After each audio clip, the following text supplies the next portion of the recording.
You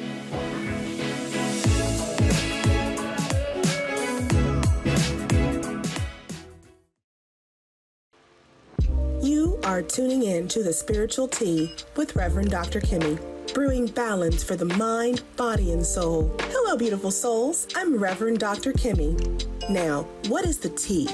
Well, the tea is all about transformation, elevation, and alignment. This podcast isn't just a casual conversation. It's a journey into the depths of your being, where we uncover the hidden aspects of yourself that are yearning to come into the light. We dive in deep, offering you nuggets of wisdom, little sparks of insight, and practical tools to help you on your personal journey. Stay tuned. The Spiritual Tea starts now. Hello, beautiful souls, and welcome to The Spiritual Tea with me, Reverend Dr. Kimmie. Now, this is a podcast where we transform, empower, and awaken together. The tea is all about transformation, elevation, and alignment, and that is at the heart of everything that we're about here, okay? This isn't a small talk type of podcast. We're going to dive deep into your inner world so we can uncover the parts of you that are waiting to shine.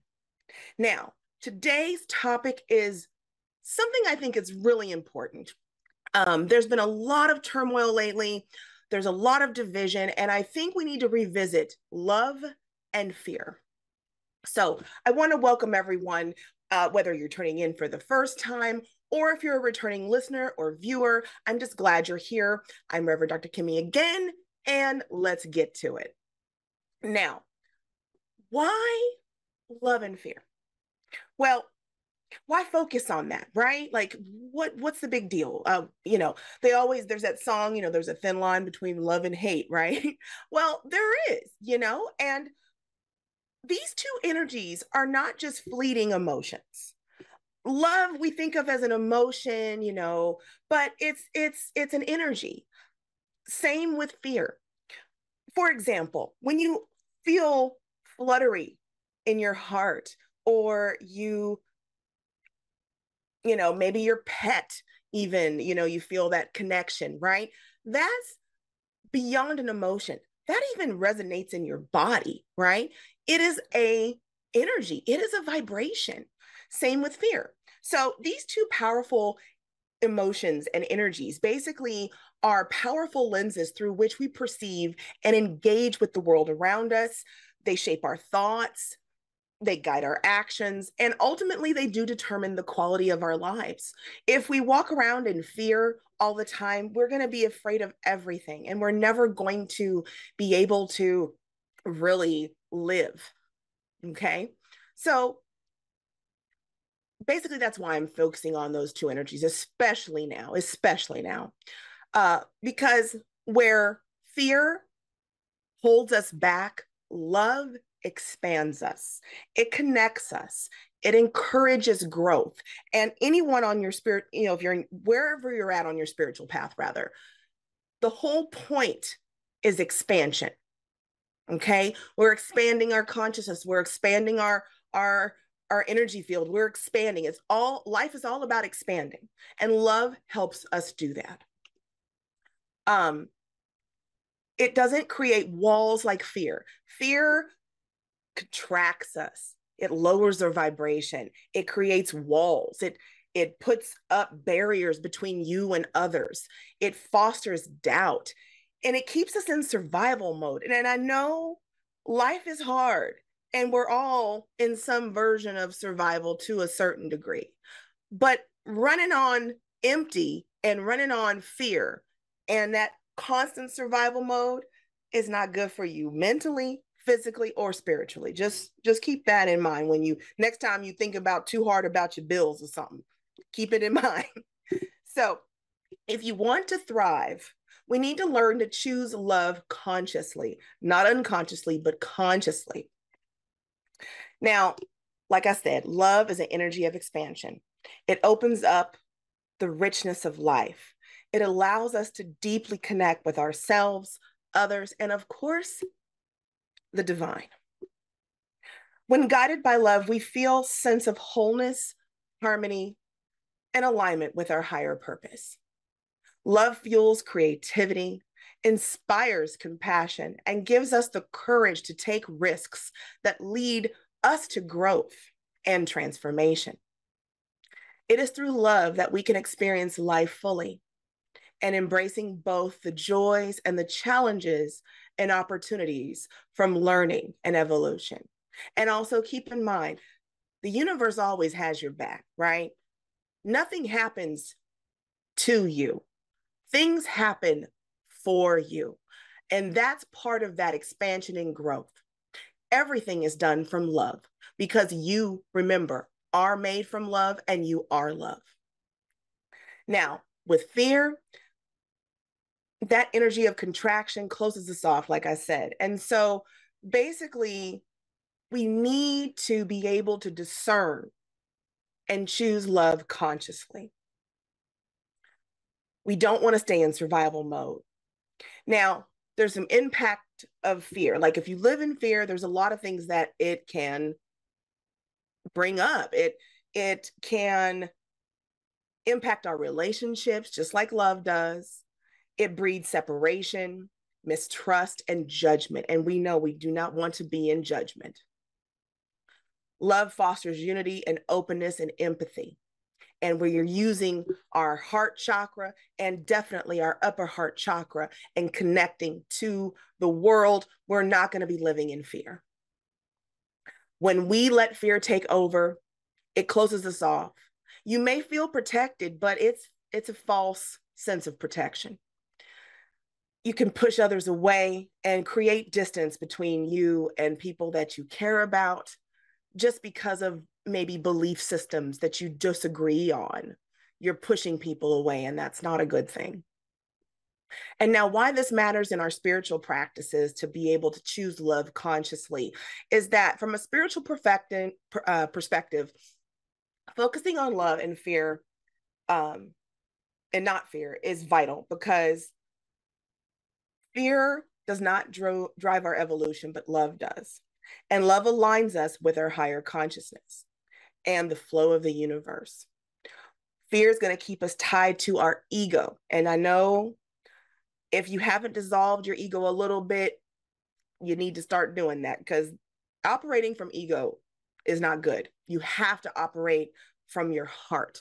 And I know our ego tries to keep us safe, but that's also part of fear, trying to keep us safe. So in essence, understanding the roles of love and fear is not just about an exercise in emotional awareness or a spiritual one. It's really about unlocking a life of freedom, connection, and spiritual alignment. When we choose love consistently and consciously, we break free from the patterns of fear that hold us back and step into the life that is expansive, fulfilling, and deeply aligned with who we are meant to be. Now, in the next segment, we're going to be exploring the nature of fear, how it often disguises itself, and how it shows up in our lives in ways we may not even understand or realize. So stay tuned. We'll be right back.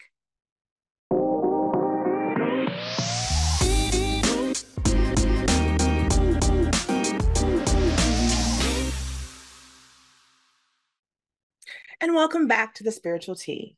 Now that we've set the foundation by looking at love and fear as core energies and how they affect us as energy and as emotions, let's turn our attention to fear and see if we can figure out where it's hiding in your life, okay? Fear is an expert at hiding in plain sight. It shows up in ways that we can feel normal, sometimes even productive. But make no mistake, it's fake. Fear can quietly hold us back from living a fulfilling, love-centered life. So let's go ahead and look at those ways that fear can be hiding in your life. Now, fear, like I said, is the master of disguise. It often doesn't announce itself loudly. Instead, it quietly slips into our thoughts and behaviors, influencing our decisions in ways we may not immediately recognize. While fear can manifest in an obvious anxiety or worry, which is usually what you tend to feel like if you're feeling anxiety about something or worried about something, that's the most obvious, I think. But it can also take very subtle forms. like self-doubt, judgment, perfectionism, and avoidance. By identifying these disguises, we can gain clarity to break free from their influence and live more authentically. And we're here to be our authentic selves. Don't let anyone ever tell you not to be yourself, because for anything, for any reason, because if you're not operating from your authentic self, no one knows you. No one will know who you truly are. Now, part of that authenticity is the way it slips in from self-doubt, your inner critic. Okay. Now, one of fear's most common things is that self-doubt, along with that anxiety. But that's that nagging inner voice that questions your abilities. I know a lot of women suffer from this too, especially that, what do you call it? What's the word for it? Oh, oh my gosh, I can't find the word for it now. Wait a minute. Oh, imposter syndrome. That's the one. That comes with the self-doubt. But that nagging inner voice that says, questions your abilities, tells you you're not good enough, plant seeds of uncertainty about your dreams, your goals, tells you can't, compete, you can't do what you want to do, you can't. Those are negative thoughts that just slip into you and hold you back just by working with your ego and that self-preservation and that self-doubt. All of that stuff brewing up here will hold you back from so much. And it keeps you stuck in a cycle of that hesitation. If you're stuck in a cycle of hesitation, you're never going to be able to achieve what you know you're here to achieve. Now, judgment is a shield.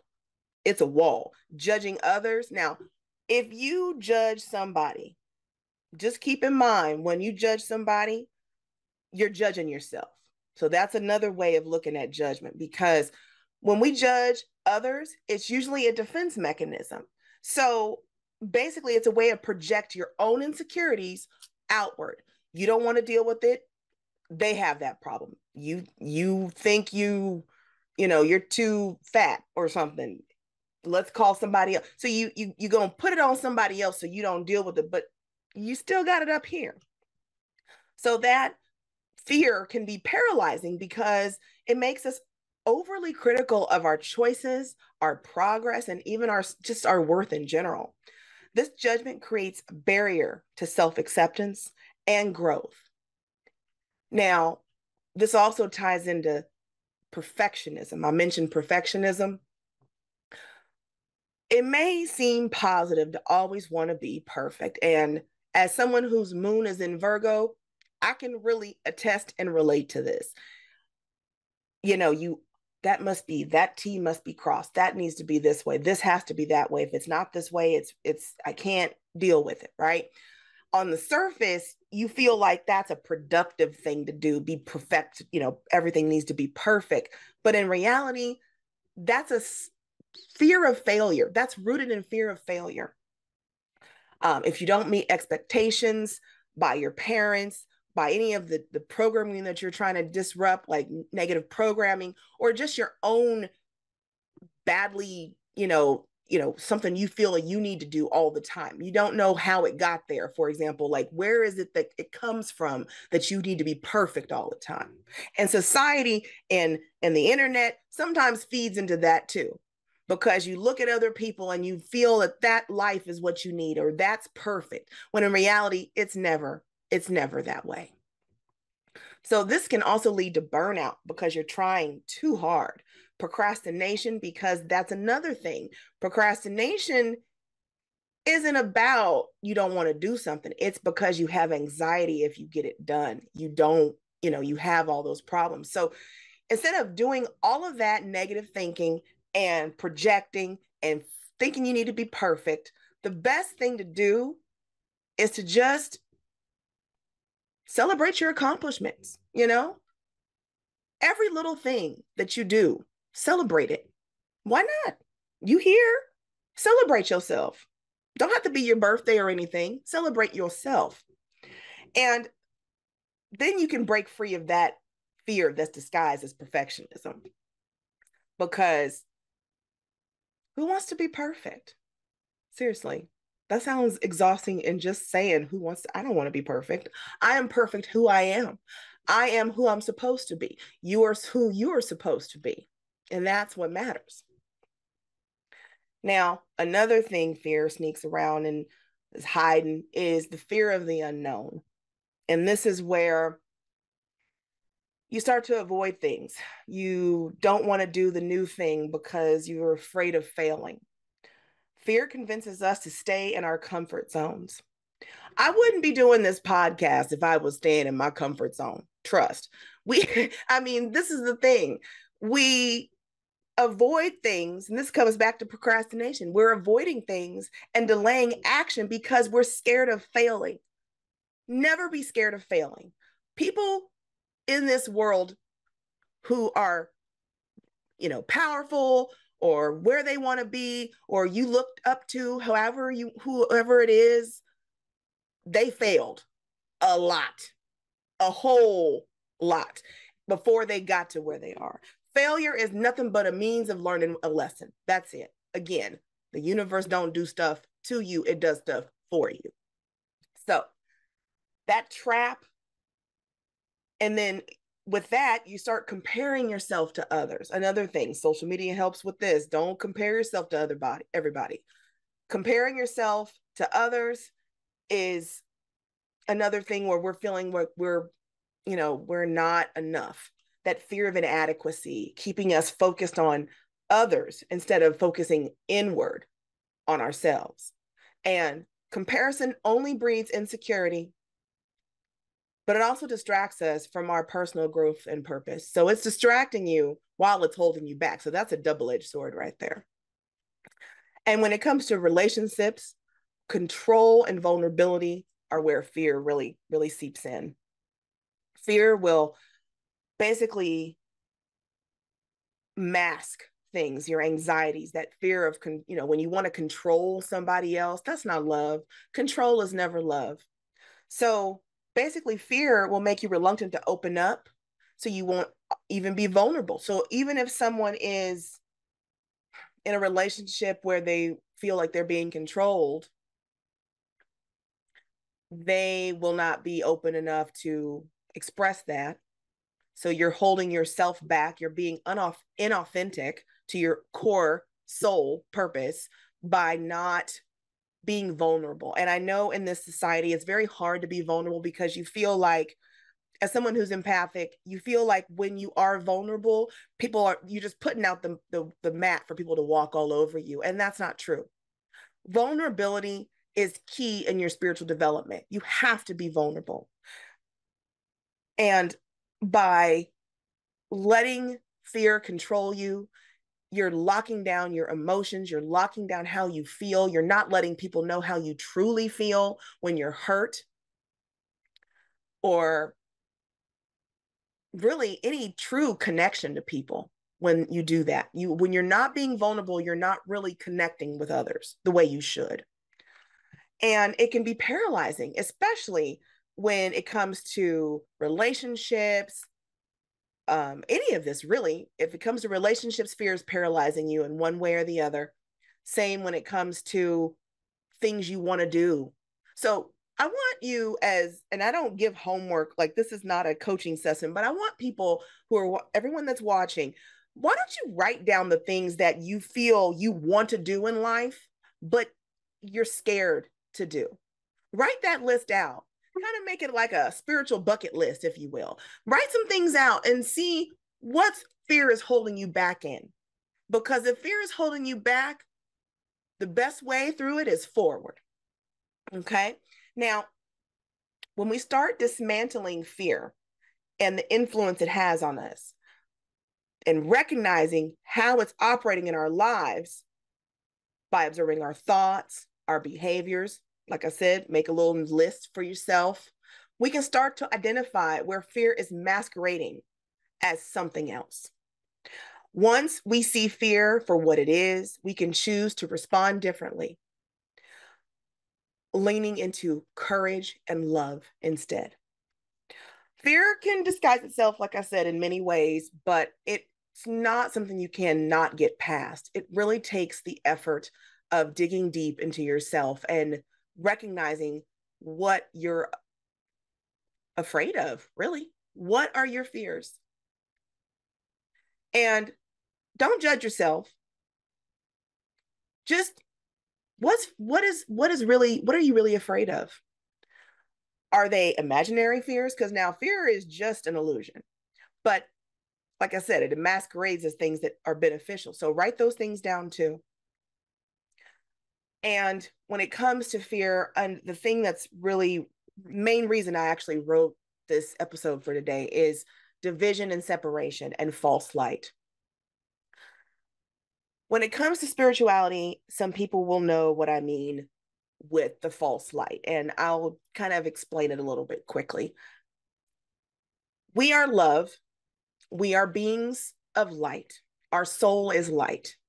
We are all connected to source and vice versa. But false light, without getting too deep into this concept, is things that appear to be one way, but they are not. And false light can give you doubts and fears. So it's part of that whole cycle. And with fear, the root of it is division and separation. And that's what false light's trying to do, divide and conquer. So manifestations of fear are not always obvious. They do creep into our thoughts. And sometimes those thoughts can be from beyond what we think, whatever's trying to affect you. And that's not trying to be, anti anything. I'm a very spiritual person, but there are always negative forces. And I don't want to say it this way where everyone thinks, oh no, someone's attacking me. No, but just be in mind, especially if you're highly sensitive, people can sense your light and will try to get you to doubt yourself because you are light. And that's why I bring that up with the fear and the false light, because the illusion of separation is something that both the false light tries to get us to be believing in, and the fact that we're all have a similar cosmic fear of separation. And that's part of the reason why we're here, because we are separated from source. So that is something we all have. So keep that in mind.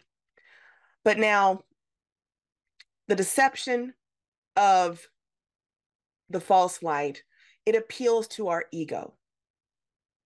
And it offers shortcuts. It may, like spiritual bypassing, if you will. Sometimes a lot of that is not something that you should be even worried about. That's why spiritual discernment is very important, especially when it deals with fear in the way of the higher realms and spiritual enlightenment type of part of the fear. You got to use your intuition. And so basically keep on your P's and Q's with that. Now, understanding fear's voice helps us become more mindful. It allows us to choose love instead. And so in the next segment, I want to turn our attention to love. All this negativity would talk about fear anyway. So let's turn our attention to love, how love's voice sounds, how it speaks to us, what it feels like, and how to recognize it in our daily lives. So stick around for the next segment as we explore the language of love and how it gently guides us towards inner peace and authenticity.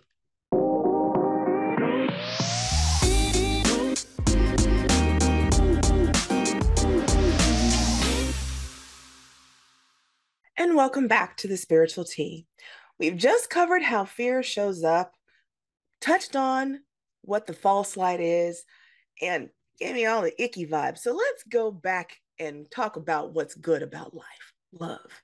So we're going to go and talk about love, how it speaks differently, and learning to recognize its language so we can change our whole perspective on everything. And now, before I continue, I want to just remind you to visit my website, which is revdr.com. KIMMIE.com. I do offer resources like ebooks on spiritual topics. I've got a couple, like 3 right now. I offer one-on-one coaching, energy healing sessions, and just lots of things. Just reach out to me and we can even create a workshop if you need one. So now let's get to love, because love is better. So love's language isn't loud. Now, fear is loud. It affects you and your vibration in a specific way. You can feel it. It's low. Sometimes it gives you those jittery feelings, almost like if you had too much coffee in a way. But love is different. It's gentle and affirming and profoundly unifying. Unlike fear, which often shouts to grab your attention, love speaks in whispers that resonate deeply within your heart. Recognizing the voice of love is essential for shifting from a reactive, fear-based state of being to one of trust and compassion, and of course, connection. That process will unfold over time. But think about it as a spiritual journey. Your spiritual journey is not just when people say you're on your spiritual path or you're on your spiritual journey or you're awakening, it's not just like, bam, I'm done. It's an ongoing process. So when energy rises through each chakra and begins to transform you from basically literally the inside out, that's when transformation and healing comes through your system, through your body, through your energy field. And love, which is what you are, remember that, is going to be doing that too. So it's helping align you to your greater purpose, helping you align you to source. And it feels good. Love feels good. Basically, think about someone that is in your life that you love dearly, or a pet, an animal, someone that you're fond of. Maybe you got a crush on somebody right now. Who knows? When you think about that person or that animal or whatnot, how does it feel in your body? Do you feel it? Like, really pay attention to how your body feels when you are in love. Beyond the heart palpitations and things, how and where you feel it. That's a good thing to just keep in mind. But now, love's voice is steady. It helps you feel grounded and at ease when making choices. It encourages you to trust yourself rather than second guessing. In relationships, love invites you to see others through the lens of empathy and patience, even when differences arise. It reminds you of the shared humanity that we all are connected with. We're all one. Remember that. So in challenges, love is going to say you are capable. This too shall pass. That sounds a little, this too shall pass. A little Lord of the Ringsy. There is beauty in the process of growth. Now, you can use these as affirmations as well. Get up in the morning and just say, I am capable. I am worthy. Because while we're talking about love and how it affects you, keep in mind that self-love is part of this as well. So saying to yourself, I love you, me, in the mirror in the morning, or I'm a beautiful goddess. Yes, I am, in the mirror. However you want to connect with your higher self and you, and basically bump up your self-worth, do it. It's all in good. Now, I mentioned about how it feels in the body. So there are a couple of things that you may have realized or noticed or have felt when dealing with the emotion or the vibration of love. Now, it's going to communicate through your whole entire being. And so it doesn't just speak to your mind. It's your whole being, your whole existence. Remember, like I said, you are love. You are created from love. So of course it's going to resonate with everything. And you might feel a gentle warmth. You might feel a soft, glowing warmth, especially in your chakra, like your heart chakra, or your upper heart, or in your chest, rather. When you feel that, keep in mind you're tapping into your inner light. Remember, your heart that's your generator, basically, for your light. So when you feel that there, take a moment and just feel feel that loving feeling. That's where you should be operating from. And that is where expansion comes from. So love makes you open and free, and your heart grows wider and breath flows more effortlessly. Can't talk. Effortlessly. I put this on my Twitter a couple weeks ago. It was like a little channeled message I have, but it was basically, your wings are big enough to shelter you. And I said, what it was, your heart is deeper than it's ever been. And that is something it was just a channeled message, but the reason why I mention it now is because when you're tapping into that, you remember that you are love, and love is not just something for someone you're in love with. Love is for yourself and for everyone. So keep that in mind. You are enough, and your heart extends more than you ever thought it could. And that's definitely what I mean by expansion. Now, of course, I've talked about grounding a lot because it's so important, but there's a sense of stability and peace that anchors you into the present moment. And if you have a mindfulness practice or a meditation practice, or on wherever you're at on your journey, you're going to be calmer and more grounded when you are focused and operating from love. Because fear is going to scatter your energy around. Love gathers it. It helps you feel centered. It makes you feel whole. Now, of course, energy flow.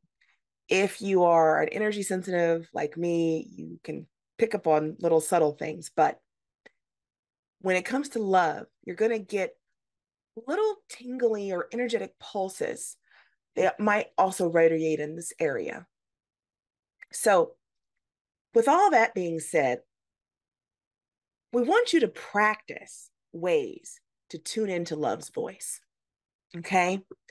So, in every moment of the day, love's voice is always available to you, reminding you that you are supported, connected, and deeply valued, and highly protected. When you attune to this language, you align with your higher self, and you open the door to life guided by trust, compassion, and authentic connection. Love doesn't push or control. It guides. In moments of doubt, love whispers, trust yourself. In times of fear, it'll say, you are safe. Learning to identify these messages helps you align with your true self and make those choices that honor your highest good. Now, in our next segment, we're going to talk about practical tools for discerning between love and fear in any given moment. And this is where real transformation really begins. So stay tuned. Next, we're going to dive deep into some practical hands-on ways that you can choose love over fear and start living with greater intention.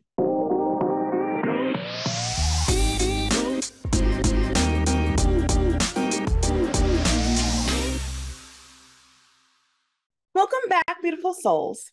Now that we've identified how fear and love speak to us, let's actually look at some practical ways. I've touched on things that you can do, but now let's get our hands dirty on this, shall we?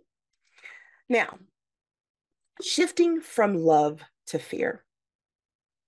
Now, recognizing we're being guided by love or fear is basically really important.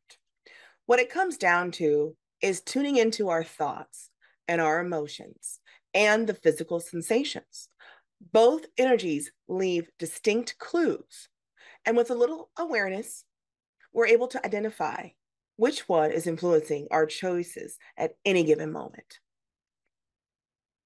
Now, signs that fear are guiding you. You may feel tightness in your chest, shallow breathing, or a sense of heaviness in your shoulders or your stomach. Fear often creates a physical sensation of constriction.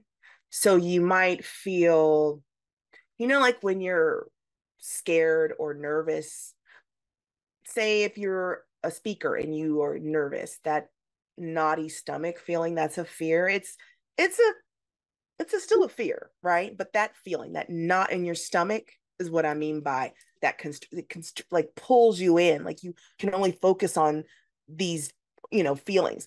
Your shoulders, tension up here in your shoulders and your neck, definitely another way you can feel fear in your body.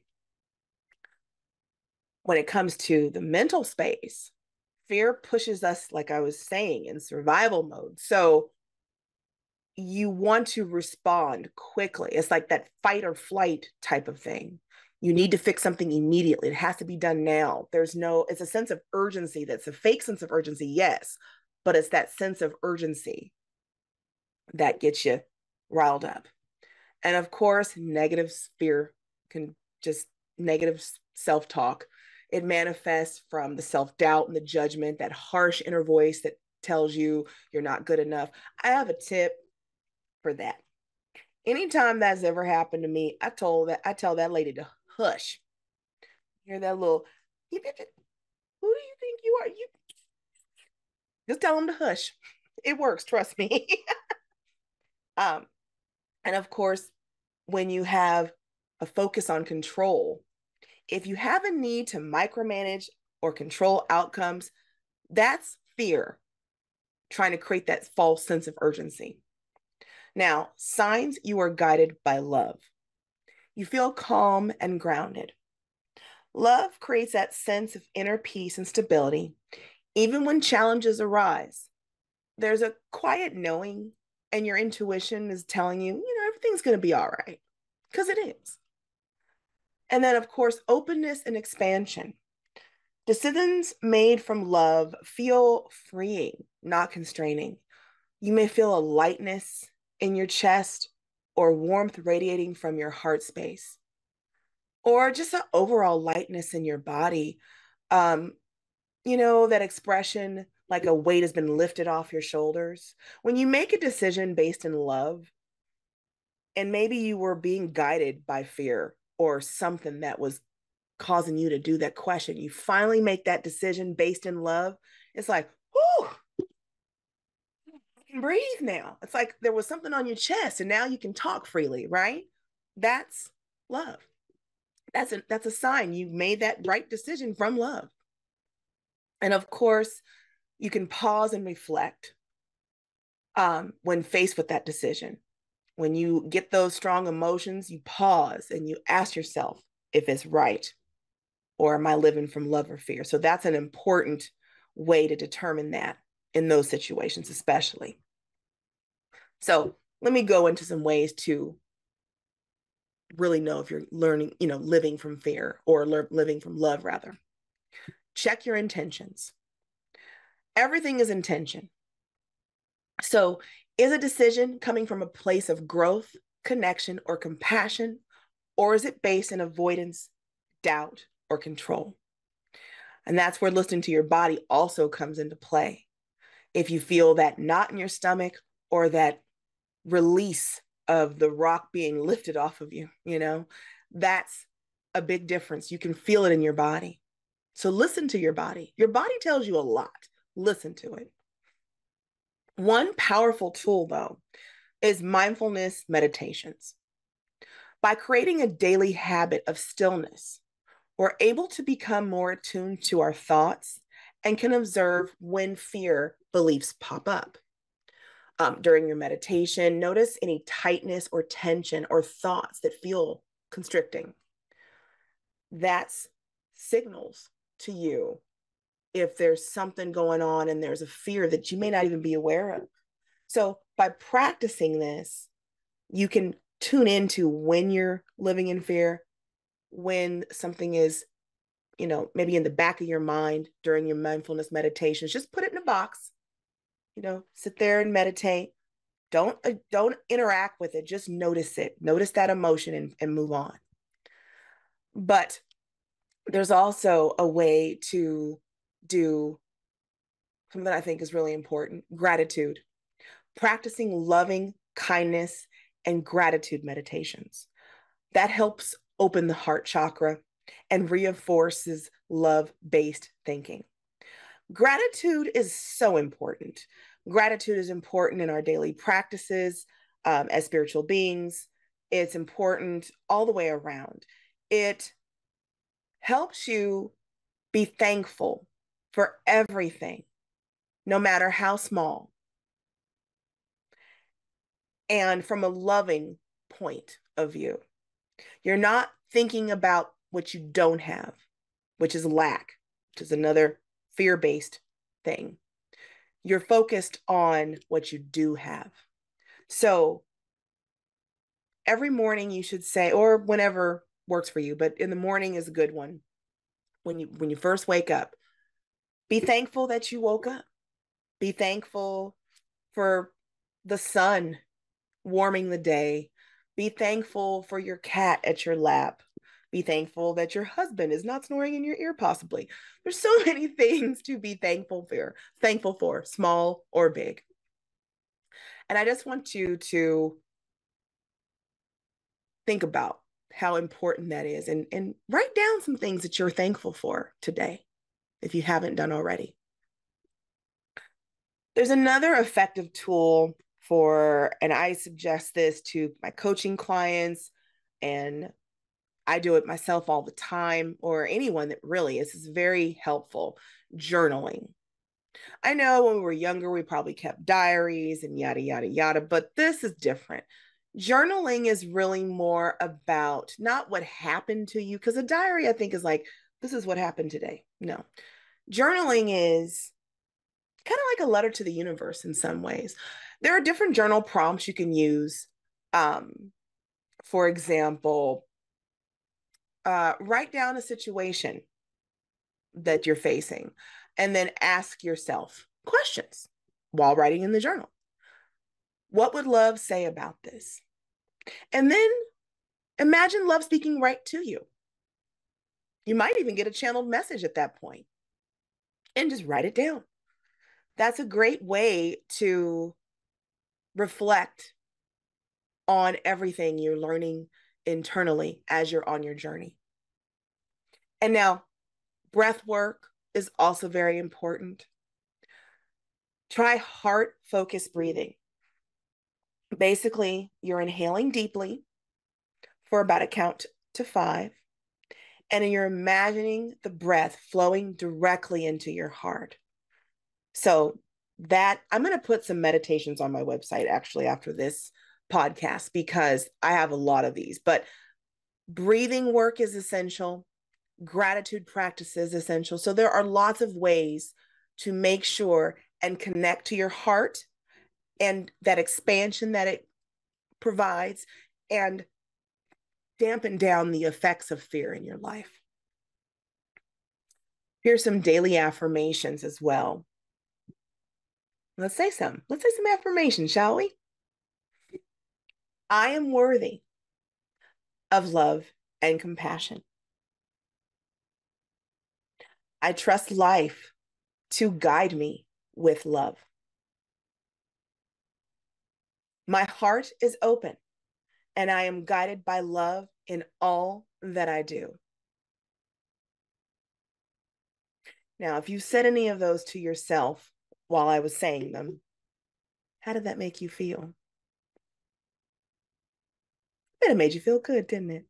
Mm-hmm. I'm also going to put those on my website. keep note, you need to go visit my website because I'm about to put a whole bunch of stuff on there that's pertaining to this particular episode. So there'll be some downloadable content shortly. Now, I want you to make sure that you recognize when you are living in fear. And I'm going to kind of circle back to what I was saying before, where I felt this was an important episode to do, because there's a lot of division. And a lot of this division is manufactured. And when it's manufactured and put into the collective consciousness, it trickles down to us all. Either you're living from fear and believing every little thing that you should be afraid of, that they tell you to be afraid of, or you're living from love and knowing that everything is a divine plan. So keep that in mind, especially with the holidays coming up and spending time with your family. You should never push anyone away based on fear. Love, remember, is accepting. So live from love when it comes to that. So with all of that being said, I'm really glad that you joined me again today. And I hope you started learning about how to operate from love and how love aligns with your higher self and the divine. It helps you create a life that flows with purpose and ease. And I want to remind you, you don't have to walk this path alone.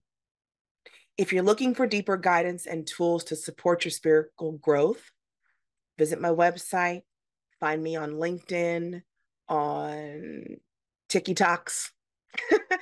I'm everywhere because I'm a geek and I love technology, so I'm everywhere. But go ahead and visit my website, and you'll find that I do offer one-on-one coaching if you really are looking for someone to hold you accountable on your path. Choosing love isn't a one-time decision.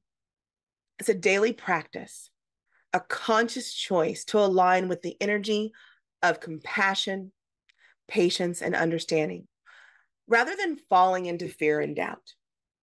Over time, that practice transforms our lives from the inside out.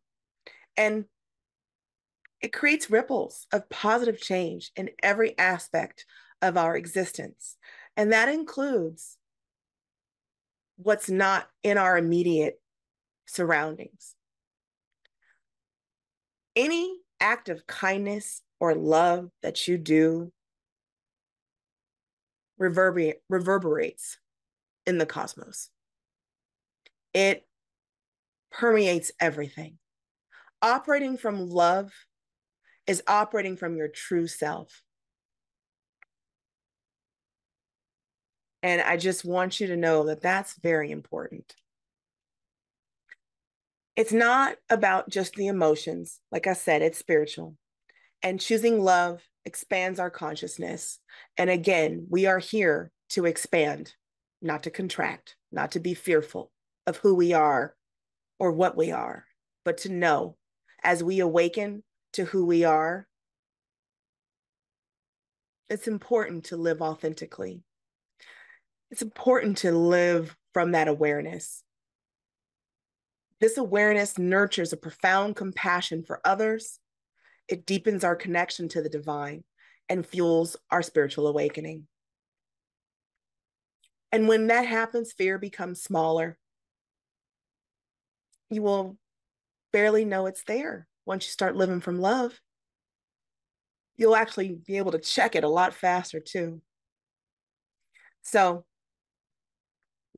as I bring this episode to a close, I just want to remind you of all of that. And make sure you are shining your light and love is guiding you through everything. Have a blessed and beautiful day. You have been listening to The Spiritual Tea with me, Reverend Dr. Kimmie, brewing balance for the mind, body, and soul on Transformation Talk Radio. Whether you're ready to shake things up with a big life change, want to elevate your spiritual game, or are just here to sip on some fresh perspectives about living in tune with your highest self, I've got you covered.